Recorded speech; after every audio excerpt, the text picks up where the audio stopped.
long ride. Yung tipong pagsakay mo pa lang ng motor, pagpaandar ng engine, may mararamdaman ka ng kakaibang saya.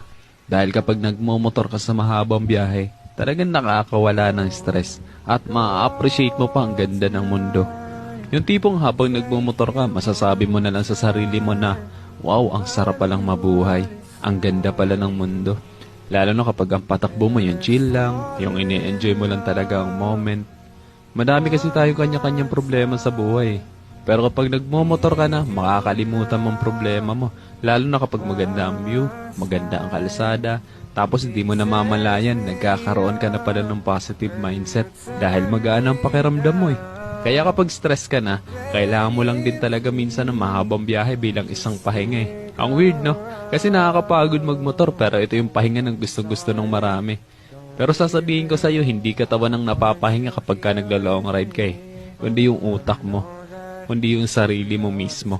Kaya deserve mo rin mag-enjoy. Deserve mo makarating sa magagandang lugar.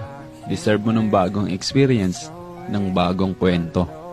Ang buhay ay isang mahabang biyahe. Madami kang pagdadaan ng iba't ibang uri ng kalsada. Malubak, mabuhangin, madulas. Kailangan mo lang din talaga maging maingat. At pwede kang huminto para magpahinga. Tapos, biyahe na ulit. Alam mo, isa sa pinakamasarap na pakiramdam